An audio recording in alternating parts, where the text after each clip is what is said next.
I think that we can solve the problem if we just sit down together, we move aside politics, and we take aside misinformation, and we work with the facts to have a program for that.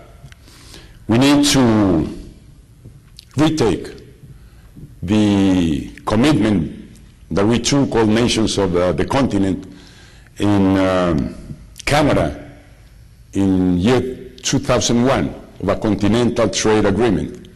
I think that's the next step after consolidating the Mercosur, the Andean Pact, the Central America Trade Union, or the Caribbean Association. And based on those regional agreements, build that continental agreement. Finally, a word, and I ask your permission to speak a little bit about the center, the library. Martha and I, once we got back to the farm, we sat there, we were very happy, enjoying the grandsons and the granddaughters, and the house, which is your house. But 1 hour later, we said, well, now what we do? And then I told her, well, I'm going horseback riding. Do you want to come? And she said, no, I don't know how to ride a horse. You know, she says she knows now. And came back from that ride, and again the question, well, now what? And then we see, and we get inspired on this presidential library here, on this intense activism of former presidents, not only here in the States, but elsewhere today. That did not happen 10 years ago, but today President Toledo, President Lagos, President Aznar, President Gonzalez from Spain, and the rest, they're all active.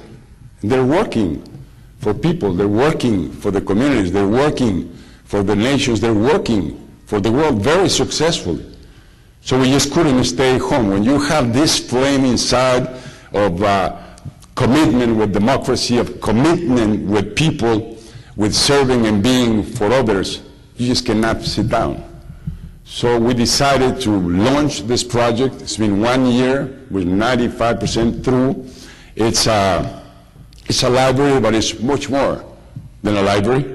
It's an academic center associated with different universities, Georgetown, George Washington, Emory, Universidad Salamanca in Spain, Universidad Francisco de Victoria, Complutense, Tecnológico de Monterrey, Universidad Iberoamericana in Mexico, Queens in Canada, and one in each nation of Latin America. So we're putting together this net so that from that place we can irradiate those core values of the founding fathers of these nations: democracy, freedom, market economy with responsibility, respect for the dignity of persons, equal opportunities to everybody.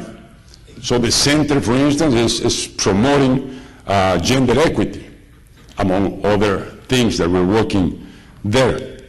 It's also a think tank, a place for investigation and research, a place for debate, to reflect on world problems and come with a position or solutions.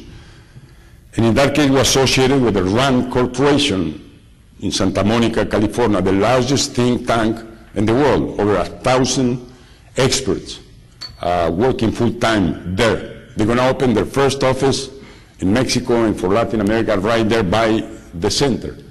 And they will bring in their researchers and their experts. And we'll work together, research and investigation on Latin American problems, specifically the problems of the poor, or specifically problems that have to do with democracy or freedom, or specifically problems that have to do with economy, either macro or micro economy, the small, democratic, marvelous world of entrepreneurship and changarros.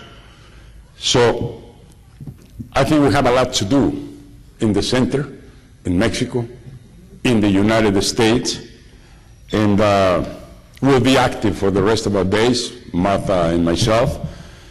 We're very proud and honored to share with you this luncheon and these moments that we're spending together, or that we're investing together. And now I'd like to pass the word to you. I understand we're going to have a Q&A session. I don't have time. Well, I made it.